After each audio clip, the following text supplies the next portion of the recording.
Greetings. Happy Thursday. Hello. Happy Thursday. Irrationally exuberant Thursday to you, Brian and Brandon. I'm enjoying it.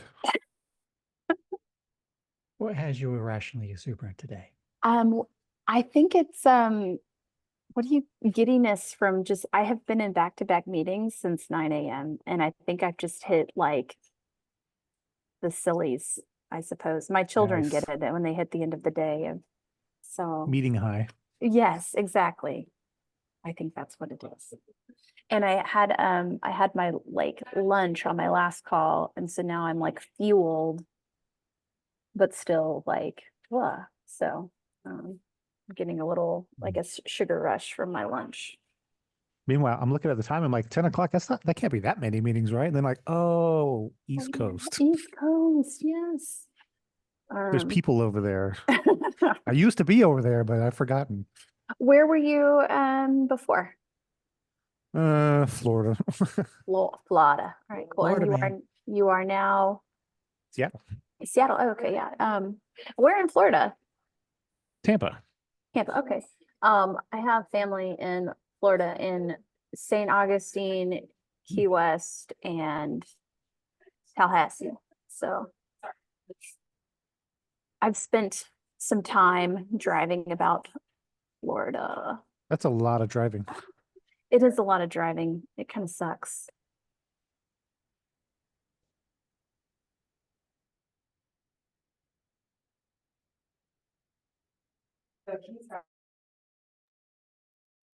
I'm also in my co-working space again today, so if it's noisy, just let me know. But I'm not in my usual co-working space because when I got here, somebody had stole like my spot. And which is funny because we don't have these assigned spots. You just like it's first come, first serve. But then you come to kind of always expect that like the place that you sit is going to be available, kind of like in a classroom. And so you're like, that was my seat, bro. You need to Yeah. pull the Sheldon. That's my spot. That's my spot. That's my Yes. spot. Yeah.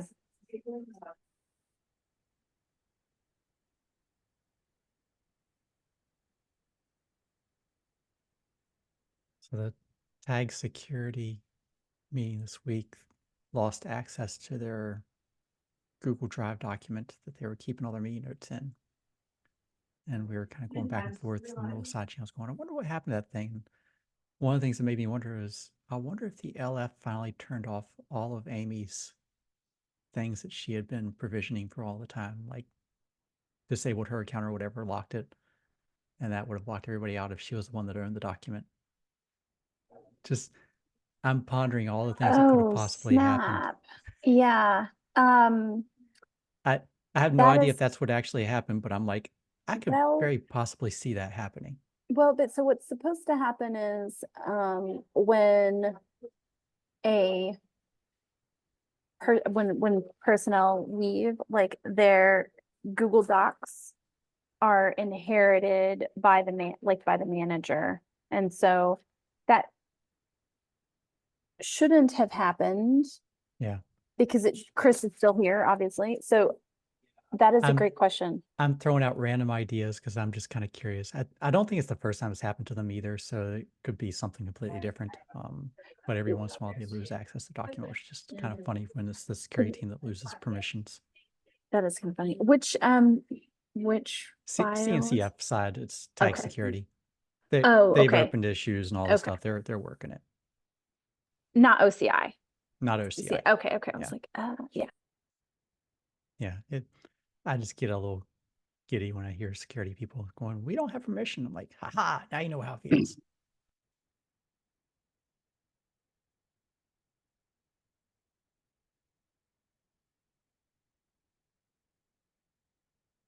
Well, we're at around 5 after. Let's see. A few more people trickling in, but we can probably kick this thing off a little bit.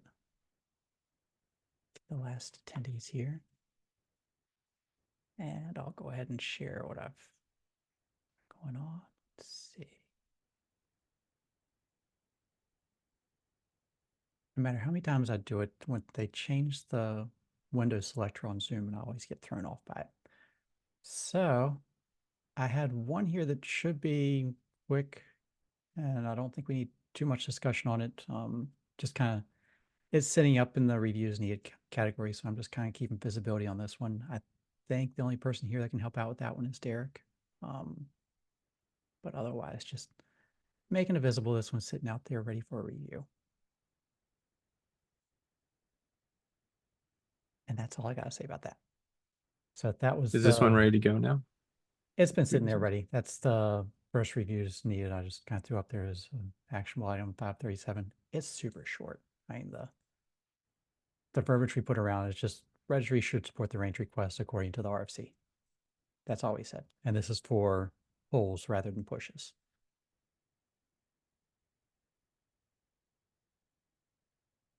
So keeping that one visible.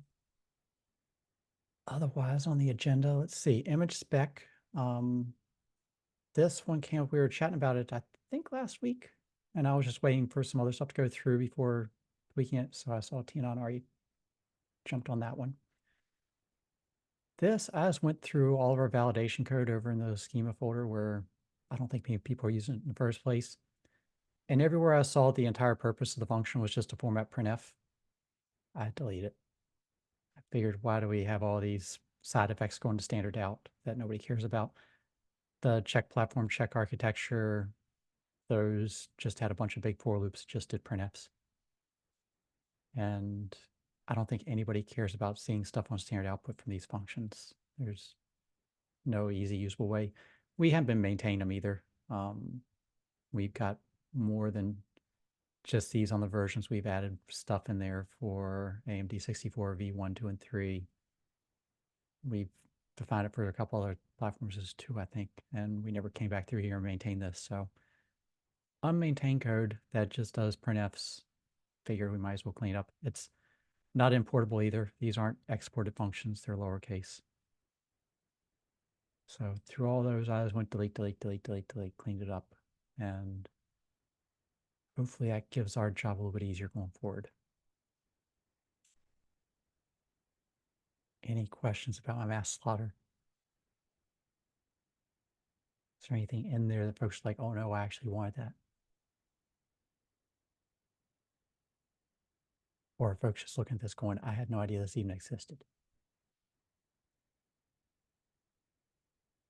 See a thumbs up from Sajay. That's the one thumbs up I needed today. So No, I mean, they shouldn't have even been there, but that's okay. yeah. Yeah, if you throw your thumbs up on that one, Sajay, we'll go ahead and merge it, clean it up. And that'll be another easy one to knock out for the week. Yeah, I'll just take tomorrow and do that. I think it should be okay. Sounds good. I appreciate it. All right. And with that, I think that was the only thing I had on there on image spec. So the rest of this, unless people have stuff on image spec you want to chat about, had a few things over on distribution spec. Y'all are quiet, so I'm just churning on through. I'm sure I'll hit a speed bump here at the end. Distribution spec, we had a issue opened up 540. Someone said, hey, I'm trying to do this, but my registry, as soon as you delete the manifest, there's no more references to the blob, we immediately delete it. And our conformance test was going through and saying, when you run the teardown function, that the status must be within a 200 or 2xx response code or a method not allowed, and anything else was going to throw an error. And so they're getting errors on their 404s because we were trying to delete blobs that no longer exist on that registry in our cleanup code. So add a few more things in the conformance. Everywhere we were doing a blob delete in the teardown function, I went through there and add approved for the 404 response code as well in there. And I think a few places I just reordered some functions. I put the 404 before the 405 just to keep things logical order to me, at least. I was keeping them consistent across the whole file. Hopefully that one's a pretty easy one to approve as well. It's not too big of a change, just adding one more response code we're accepting in our validation teardown. Not even the rest of the validation test itself. It's just the cleanup functions.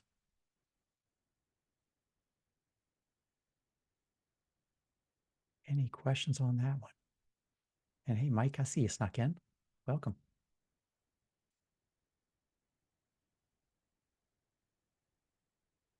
All righty. Y'all are being quiet. I'm going to keep on journaling through these. Let's see. This one we started to chat about a little bit last week, and I might have had an action item coming out of this, but I'm not sure. I think this is a good one for Mike to have chimed in on, because we were talking last week that we don't have repository defined in our specs. And so I dropped the note last week that we had this sitting out there when we started talking about it a bit. But I wanted to revisit real quick just to find out, is there something that I need to do to bring this up to speed to what we're thinking about right now to tweak it, or should I just put it back on the ping in some maintainers for reviews and figure out what the next steps are on this? I think the Hello? only thing for that one that maybe, because along with that other PR that I have, define the namespace or define the repository as representing, like, could have a path and a registry namespace or like a domain, since that's normally what like users, but then I don't know if that crosses too much into the image name discussion, because there's like the repository, which is the path component, I think, as you have it laid out here. But then there's the repository that like a runtime might define, which has has a domain name in it as well. So whether or not you include the registry inside the repository. Yeah. Yeah. But I think the way you have it's almost good. Just maybe maybe we can take this and I can add another clarifier there. I don't want to add like get into the naming discussion too much. But I almost think feel like like it would calling be- out the parts that like there's the path component and then there's the domain, which is of the registry. I always feel like it would be good for us to pick and choose how you want to call these things once and for all, and not have things be, depending on which ecosystem you're in, how we refer to it might be a little bit different. I feel like it gets a little confusing to end users if we tweak the definition slightly per spec. So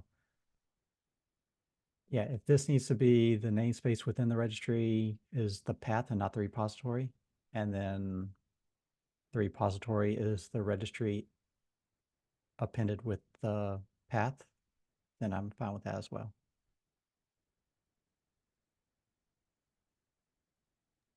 You're saying we should just have two names there?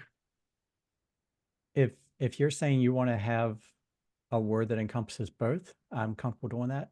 I just want to avoid the situation where we have two different definitions for repository depending on who's saying the word. And what does I guess, how do we use the repository in this document today? Does it always refer to the path, I'd have to go digging through. the name component in the path? I feel like this whole PR was actually using repository for the first time ever. And so it might even get deleted from laws, because I think, to your point, everywhere it was saying in the registry, we can just delete that and avoid even stepping on the issue of whether or not it's repository scoped or not for a bunch of these APIs. Yeah, because I mean, you could also just think of the repository as it's a set of tags within the same namespace. And the namespace is the name component of the path as well as the registry domain.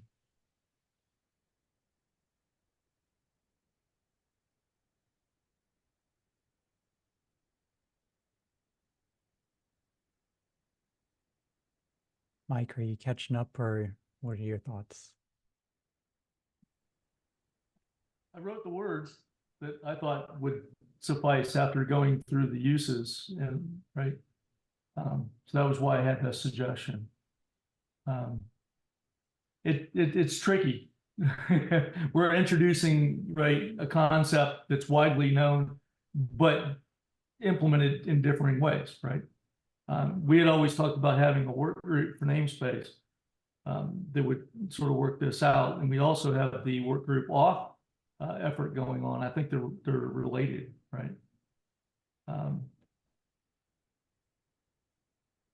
How are we defining repository in the work group auth? Has that been? Working group auth is currently on hold until we give people time to go through and do anything over there. I think we're just more looking at it even at a higher level and just saying, let's not get too far down the weeds and just stick with the back and forth between the registry saying, hey, go to this authentication server, your token, and send these fields back and forth.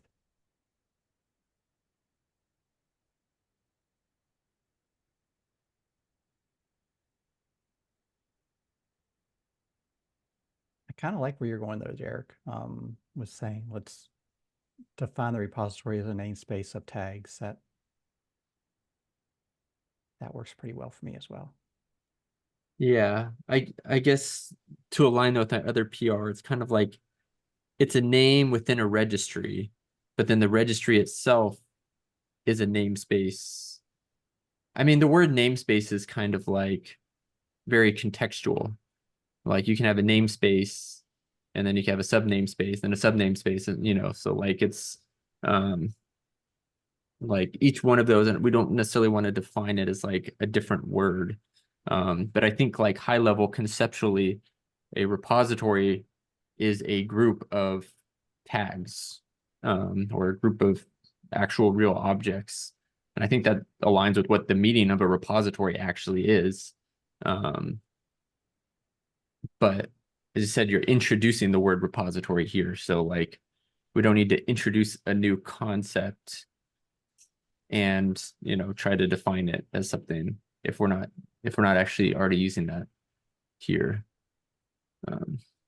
Yeah, that's why I started the words a concept in a registry so that I wouldn't have to name it, right? But then followed with the referred herein as namespace in the registry and as a name and right tag in the API examples. I was trying to come up with a way, you know, to formally define it without introducing a new term or going recursive on it. Well, I think maybe if we keep it as like a registry or like an image name as we know them today, they kind of have two components. There's the repository and then there's the tag. So the repository is really about the group of tags, but how that repository is named, it's like there's a name within a registry and then there's the registry itself as a namespace. I don't just wonder if there's like a one-liner to That is why I was not taking Mike's comment verbatim, is because I was trying to make it a one-liner. And Mike, you had a Well, there is you a had a one. you have a very thorough definition there. So I'll phrase Well, it that the way. first sentence is the line.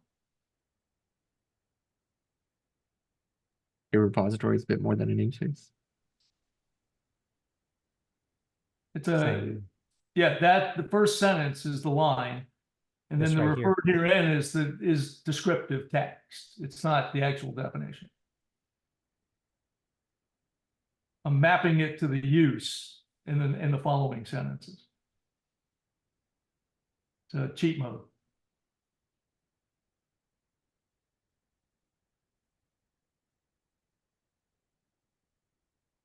yeah, we got two equally good directions to look at this. I feel like one is to look at it from the direction of the API request and scoping of each API request, and the other is looking at within the thought process of the content addressable store and the tags.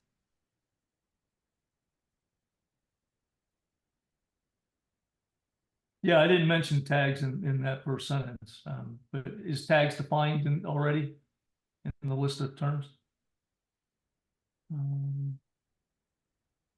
I don't remember. I don't remember seeing it in the definition list. We do. Ah, there you go. So then you can use tag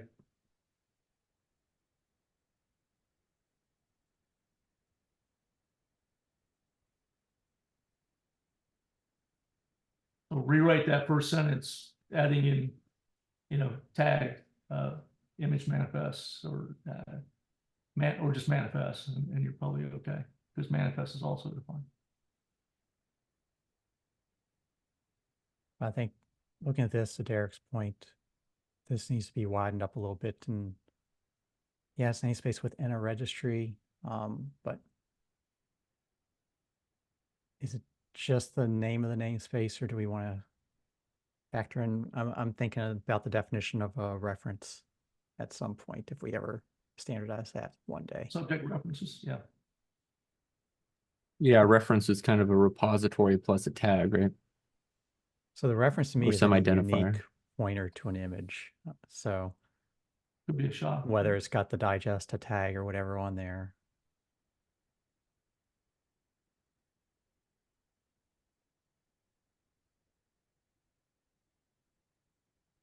Yeah, subject reference can be a local SHA, right? Just, or can it?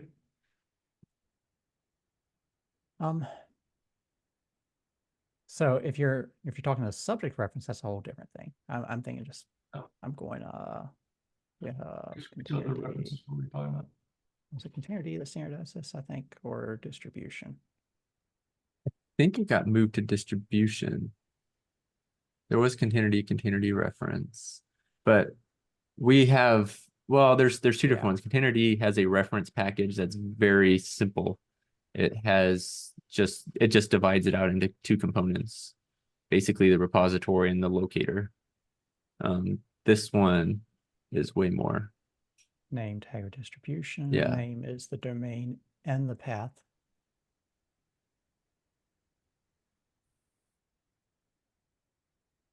Yeah, I mean, this one breaks it up, and even local versus, or the familiar versus like full reference, fully canonical, so all that kind of stuff. But here we never say this is a registry, and we never say that, well, you might say it down below. I shouldn't read too much into that. Yeah, it says nothing about protocol. You've got named. I think that's the So you do have domain and path, but you don't say repository. look at the container D one. That's Is it Spot within that container somewhere. D itself, or is it Yeah. a separate repository? PKG. Does we have PKG reference? Or did I lose it? Oh, PKG reference. I think we've all copied or made our own. Yeah, just the somewhere. struct. There's two pieces. That's it. There's just the locator and object is what we call it. It just splits it up. Locator would just be the repository. Okay. Nothing special about that naming, but we don't really But do anything else with it. post and path. Yeah, so if that was just like repository in the other term, I guess. Yeah.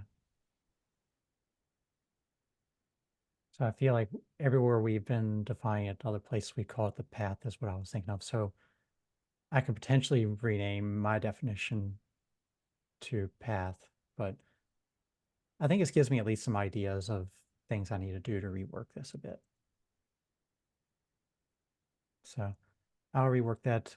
Should I go ahead and take your advice of just everywhere we said in the registry, just delete that bit of verbiage? Because then if there are registries that do different things and aren't scoped to individual repositories or do stuff like that, we're not stepping in that area at all. Yeah, I don't think it adds anything to the meaning. Because originally what I was doing was I was changing them all to in the repository to indicate all these APIs were repository scoped. But if there's a concern that this might step on other things that get more than just one repository.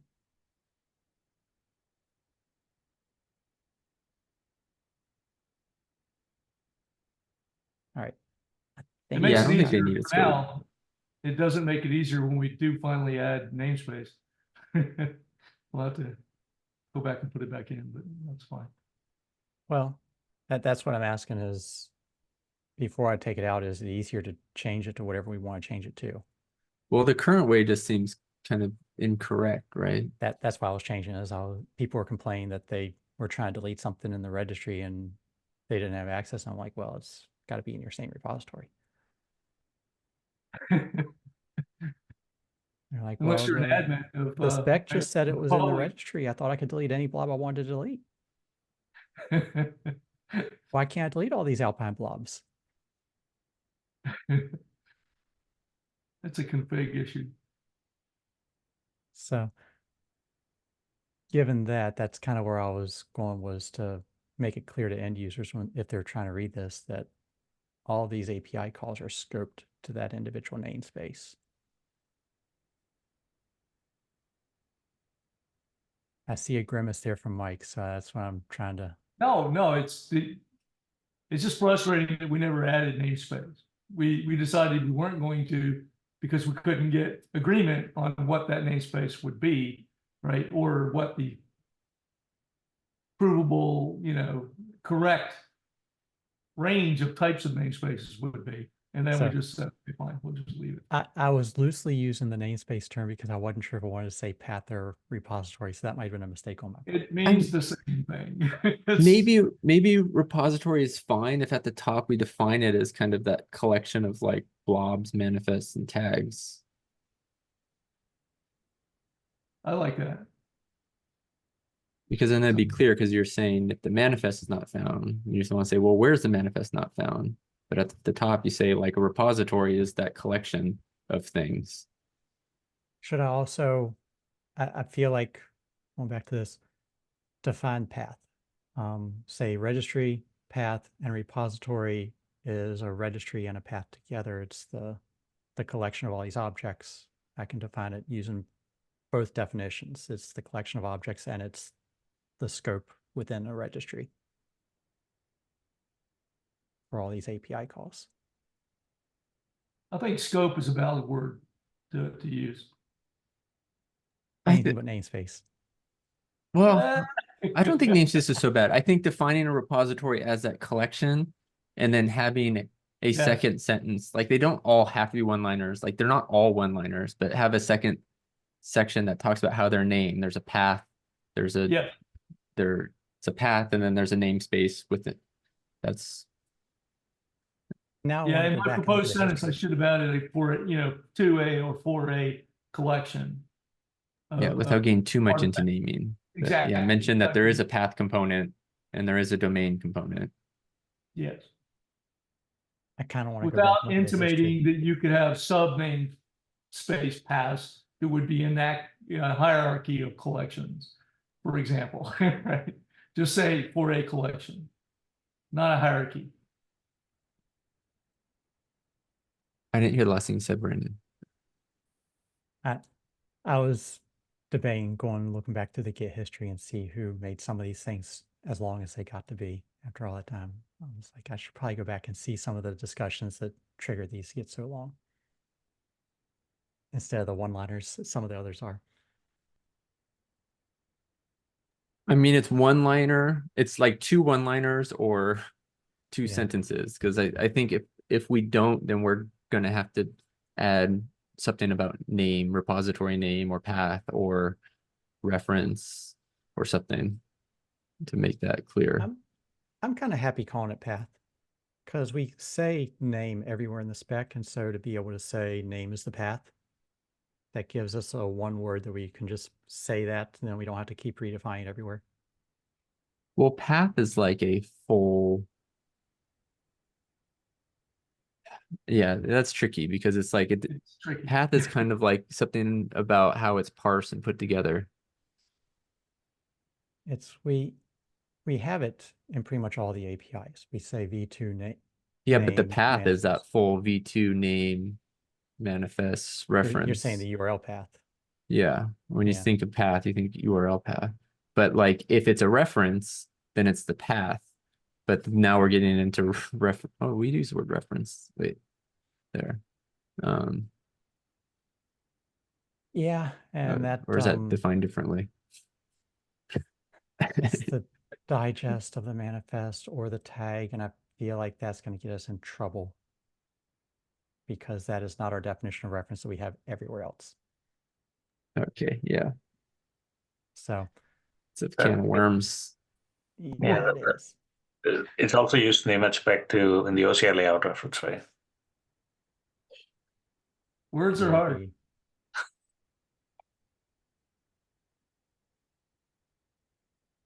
Yeah, I think at some point we'd have to call it like image reference or something and scope it to what, because yeah, some of these like very generic words like path can mean something different. You're talking about the URL path, you're talking about the image reference path. Okay, so I won't define path, and at some point we need to find a better word than reference for tag or digest.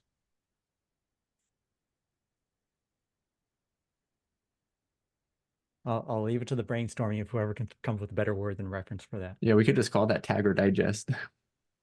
Tag I- dash or dash digest. Or use underscore dash, either way, yeah. Something other than reference.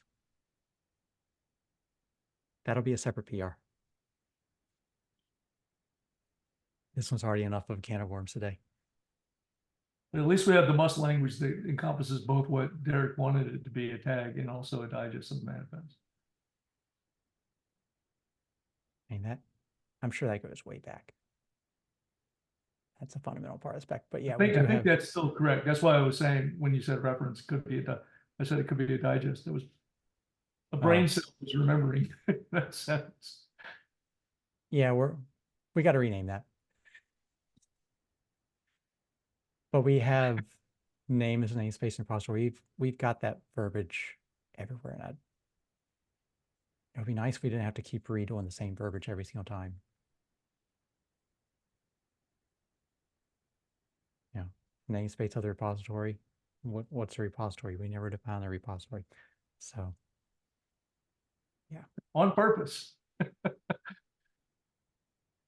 we're here to. It's time to fix that. Work group namespace. and on the auth side. I was hoping that on the work group auth that we would get at least the auth side defined. Yeah, at some point we'll get that work group back alive. Okay. At this point, everybody that was attending it, all three of us, are kind of off doing other things and happy to not have one less meeting for the week. Okay. And it should probably be more than just three of us working on it.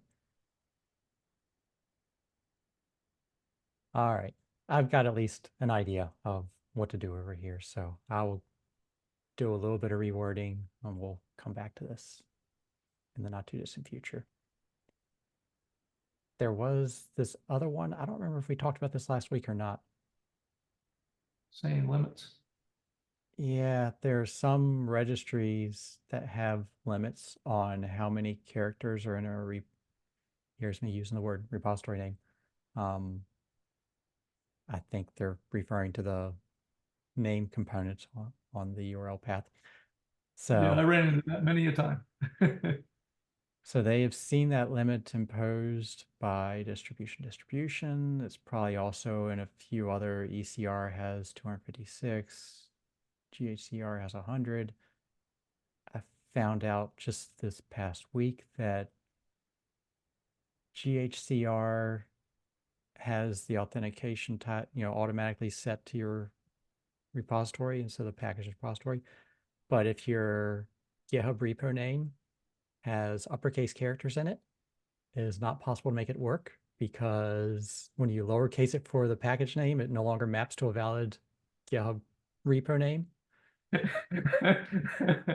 So please redo your account name. fun times all over the place there when you add an uppercase repository name. So yeah, there are people that say, hey, we've got all these limits and other registries out there. We should define limits in the spec. And part of me looked at this and said, I really don't want to. I kind of want to say the spec is open and individual implementations might have limits. But I agree with that's you. one of the reasons why we went this direction. of not doing the namespace for the repository. Sorry, go ahead, Garrett. No, I just saying I kind of agree with that's Brandon. Yeah, I agree. Let's Not not. get too detailed. I mean, if there is an upper limit that every implementation is hitting, then sure, let's put that in the spec. But if it's just individual implementation saying we're going to cap it here, and it doesn't affect the clients on either side of this, like if you're a client pushing to a repository, you're not broken when you have a registry that says we're only going to allow 100 characters on the repository name. It's It's a copy, right? If you want to copy repository A from registry B to registry C, you could get toasted. I think the place that it might get you in trouble is if you're trying to push some content to a registry that doesn't exist yet, and you think it, and you want the client to tell you that it's not going to be able to push it. And I think it's better off if we just let the server tell you that.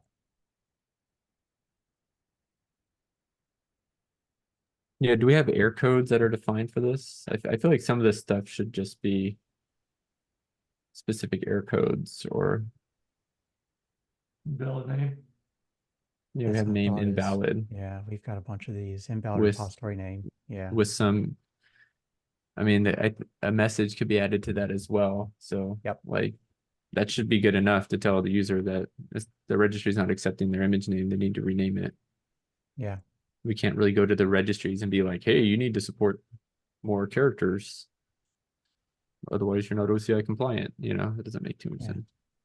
And this isn't one of those cases where the content itself isn't portable, which is something I would have been worried about and want to standardize. The content is portable. It just needs to be put into a location.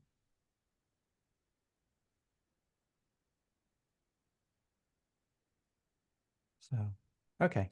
I feel like I'm vindicated a little bit. Dion, you're here too. You were also thinking that maybe we should at least give maybe an implementation guide of saying, hey, if you want to be more portable, avoid generating more. Yeah, something along the lines of this is how it's been implemented in quite a few other tools for like 10 years, 10 plus. Like, if you want to be portable, do this. We don't do any conformance testing on error returns, do we? I don't think so.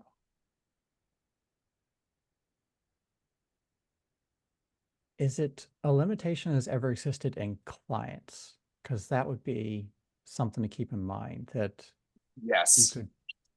you could potentially have a repository name that you could not pull to the Docker engine because, or container Yes. pick an engine. So the limitation in distribution limits it on the server side, but that implementation was also used client side. So technically, if you had, say, a really short host name, you could push content that then if the host name was changed to be longer, you could no longer pull because now the entire name is longer than 255. I spent a lot of time reading that code. I'm also thinking about the different issue that someone could make a long 300 character long repository name plus host name, and then they can push to it with half the tools out there, and then other tools can't pull it. Yes, that's a thing. That's already a thing today. Yeah.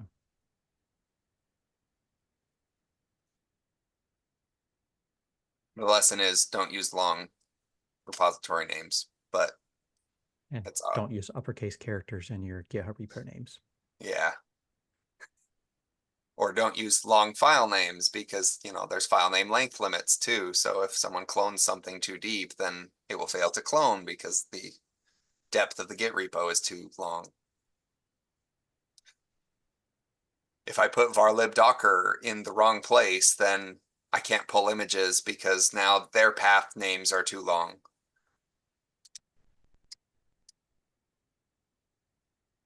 Or I have an image I can only pull if I make varlib docker shorter because its file names are just slightly longer than the path name length limit with varlib docker on the front. But if I put like /foo on the front instead, then they work. because they're only off by a tiny bit. Or you can start making Docker official images, official names that are 250 characters long, but no one can ever copy that to another repository. Or reference Yeah, it with Docker. exactly. Depending on whether or not you canonicalize the reference, it becomes too long. Yeah, exactly. A perfect example. Or I handcrafted a tarball with names that are just heinously long and impossible to create correctly on the Linux kernel. I don't know anyone on this call that would ever handcraft concerning content and push it to a registry. Yeah, that would be really antisocial of them, wouldn't it? I don't know anyone who would do that. I would find it entertaining for anything. Okay. So implementer note, we're thinking just to say this limitation has existed in clients up to this limit in the past. So portability, if you want your content to be accessible by old clients, to allow it up to self-impose a limit of a certain length.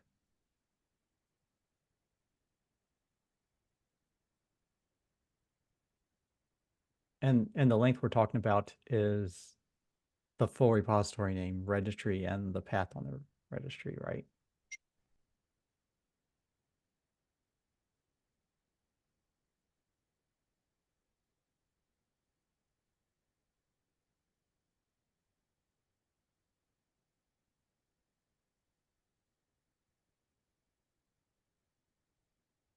Boy, everybody's good about saying what they don't like about it, but nobody wants to actually put the verbiage to what it should be.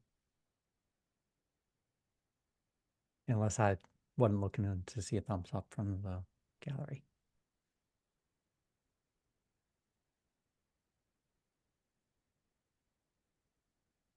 I'd be okay with the suggestion that you contact your registry provider for naming restrictions and client tooling, right? For other sane suggestions. I mean, I guess I kind of came back to my note here from back in March, which is an implementer's note that they should avoid that. Yeah, lowercase should language would be fine. Yeah. Implementer's note is no hard requirement on the spec. You can do what you want to do with your own clients, your own things. Yeah, I think that's valid.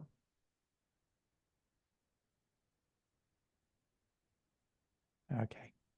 But you just have to remember, when that changes to, to 2048, that we go back and fix it, right?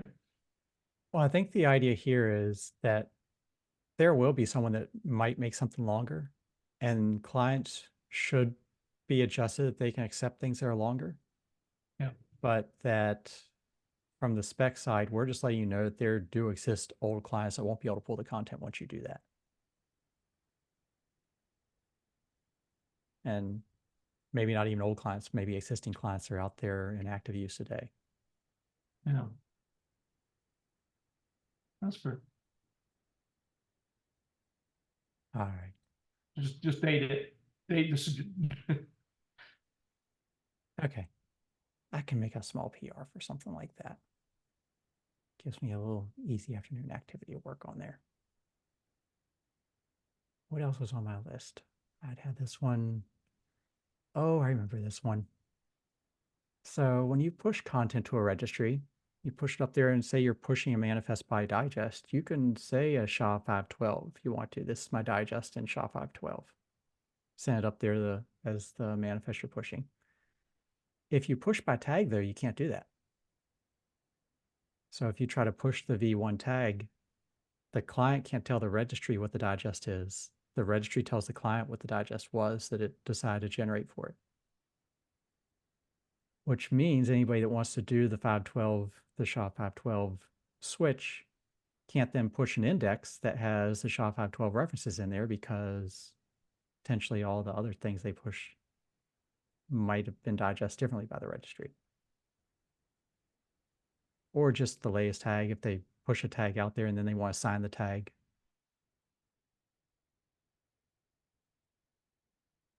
So the question on this one was, how do we, from the client, tell the registry, please use this signing algorithm, please use this digesting algorithm?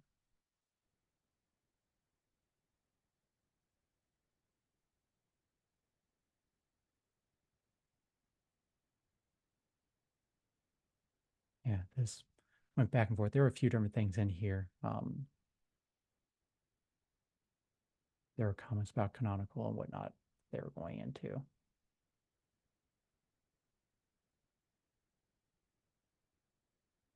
But yeah, this is one of the many things that's going to break when people try to go to the SHA-512 route.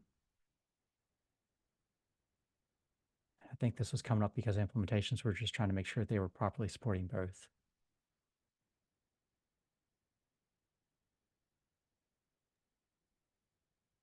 So on a push, we don't currently push the SHAs.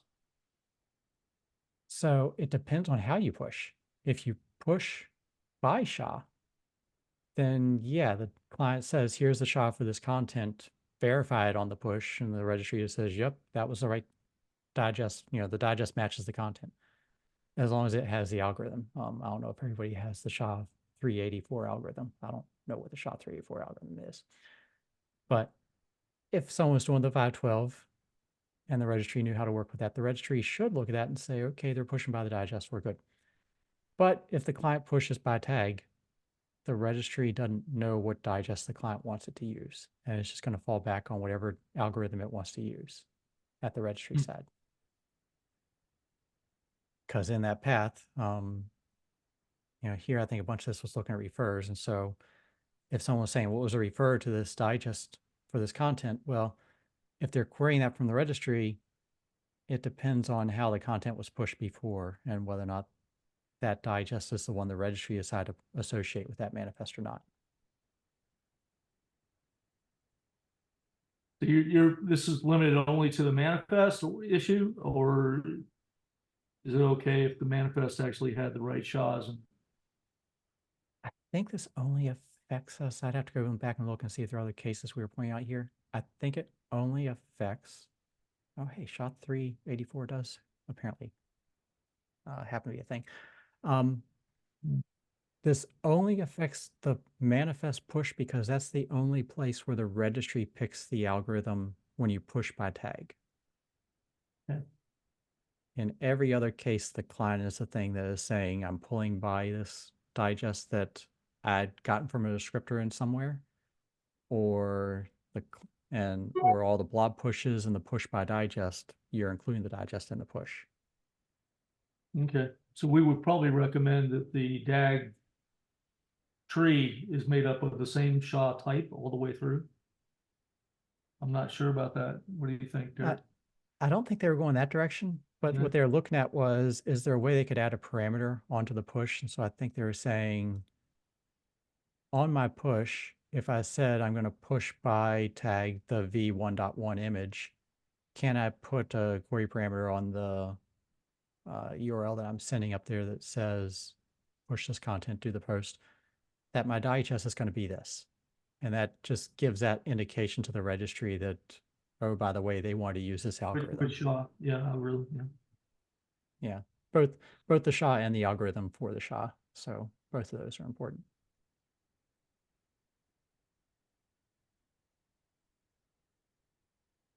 So yeah, they were suggesting that for as a query parameter. Yeah, I think some of this was getting into the refers discussion, and that does kind of come into play if you wanted to copy a manifest from one registry to another and you push it by tag to the other registry. Well, that new registry might recompute the digest for its preferred algorithm. They might not prefer the SHA 256. They might have already made a change to 512, and now all of a sudden all the refers to that no longer work. Yeah. I feel like we should just take a, I don't know about an official stance, but just use SHA 256 until we get to a point where we can recommend using SHA, an actual SHA 3, like SHA 512 is kind of pointless. This one, I feel like the recommendation of either a header or a query parameter felt pretty easy enough to me for us to add. That would just be one extra entry in there that just says, hey, registry, I'm pushing this thing. I'm pushing it by a tag, but here's the digest you're going to see. And here's the digest if I ever query it by digest that I expect to use.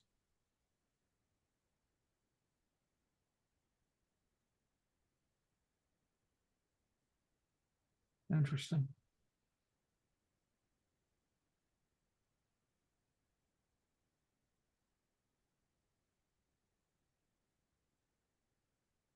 I'd That like to one. talk to Steve-O about this. I'm a little, I know he did some custom digest work, but I am a little concerned that now that this has been brought up, that we might have differing SHAs, right, in the DAG.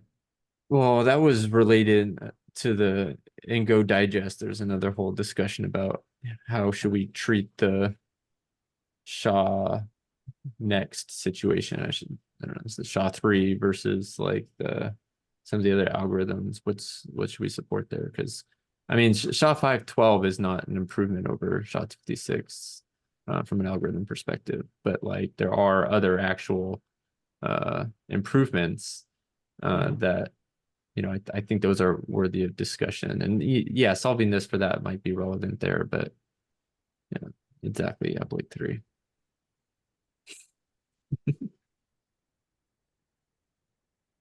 But yeah, I mean, that's the point of like what Go Digest, I guess, is the place where we define like those algorithms and what's supported, but yeah, I'm not sure. Yeah, the support algorithms, I think we do that in distribution though, don't we? Or maybe in respec. We have a list. And it just says SHA-256 and 512 right now. And then others is implementation specific. You know, if someone wanted to add another implementation, they could. Yeah, we were working on a quantum safe digest. Just saying. Okay. But either way, whatever we pick there, I think this was just saying how should the registry react? They were getting into things like the refer's response. If they push it by, or if they're pushing something with refer and they use one digest in their subject, but that doesn't match the digest the registry is expecting on the manifest push, does the registry compute all the digest for content? And then you can represent it with any digest you want to. And I thought, well, that kind of doesn't sound so great. So I feel like the happy medium here is to be able to say, well, the registry doesn't have to compute every digest, but the client has to say which digest. And there's only one place we don't do that right now.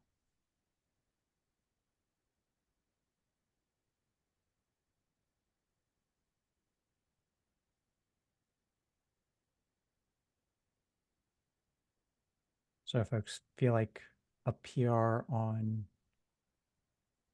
something in here that just says when you do a manifest push, there's a way you can pass the digest in addition to the tag. And we'll go back and forth in the PR if I pick a bad option there. My gut is to go toward a URL parameter. We could also do a header or any other option folks have a preference there. But my gut is to do a URL parameter. Query parameter on the URL. Is that going to be a list of digests that you want to get returned, or? I was just going to do one. And figure as content addressable is going to get addressed by one name, and that is the name of the client picks. Everywhere else the client is picking today, when you push a blob, you pick the digest that you want to push that blob with. Okay.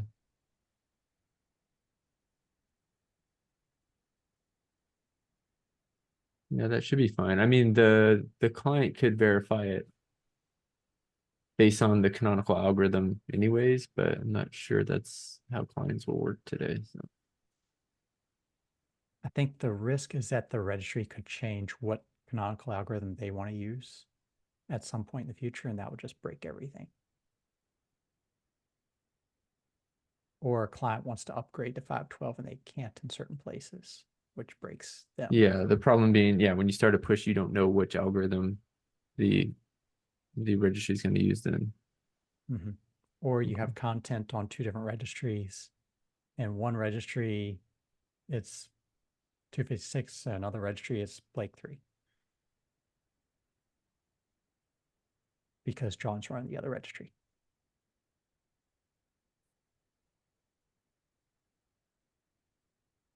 If he ever goes back and listens to these recordings, he'll get at least a good laugh that we keep channeling him.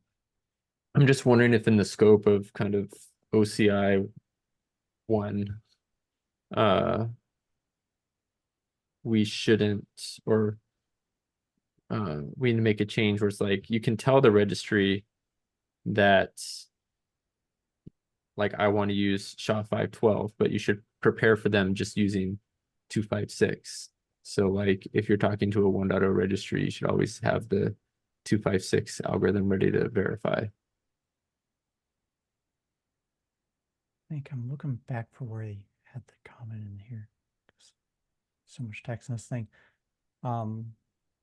Is it a requires, or is it a just a notice that we ran this, we generated this SHA when, you know, for the image or the manifest we're pushing? I'm not sure if it's actually exactly a requirement that we should be able to pull it by that SHA that we gave them, is it? So if the client pushes a blob and the client says my blob has this address, Yeah, whether it's 256, 512, Blake 3, whatever the client said it's going to be, yeah. they expect to be able to pull that blob with the same address because they're going to build an image manifest on top of that. They're then going to build the They index are, on top of it. okay, okay, so it is a requirement then. Thanks. Yeah. I feel like whatever the client says, the registry either needs to reject it or it needs to accept it and use that. And so you can Okay. reject. You can always say, hey, I don't recognize digest invalid. We might have a digest algorithm invalid. That would be good. But I don't think we got that right now. I think we just say digest invalid. Okay.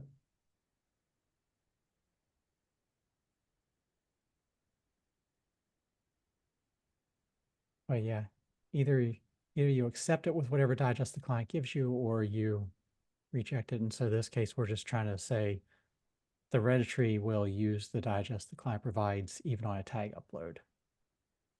So it's, yeah. I mean, part of me is looking for pain though. I want to be supportive of the full spec here.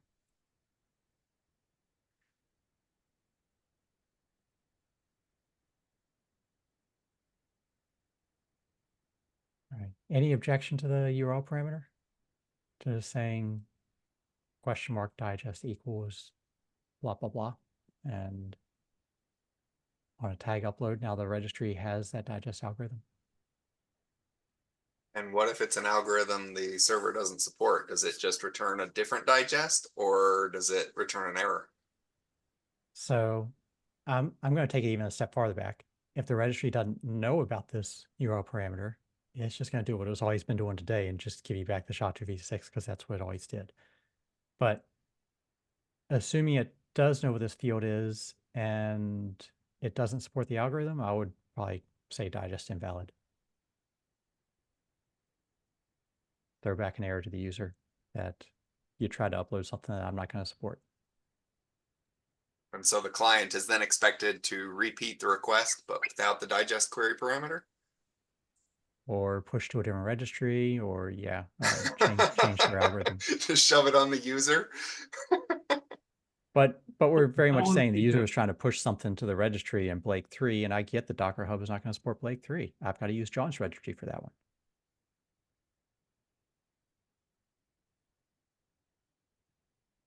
So when the registry doesn't compute the digest here, though, is there a failure on the registry at some point, though? When you go to commit it, you're going to get a failure no matter what, right? If the registry is not supporting it. Yeah, The registry is still going to compute the digest and verify the content. It's just not going to pick the algorithm. And so the client is going to say, here's the digest of this content. I'm shipping it to you. And the registry verifies and says yay or nay based on what you pushed. It's the Yeah. exact same if you did a manifest push without a tag and you pushed it with a digest. Whatever logic that goes through there, we're just giving a process for doing the same thing if you did have a tag.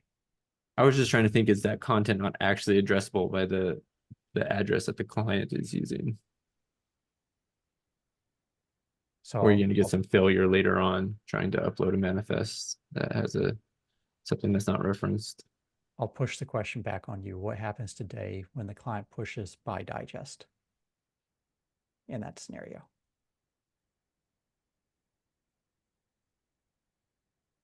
I guess this the is only registry. covering manifest. If the registry doesn't support the digest type, it fails. I like that. Fail. Or it creates a tag. A tag with a colon in it. No, Yeah, that could be fun. that does not pass the regex.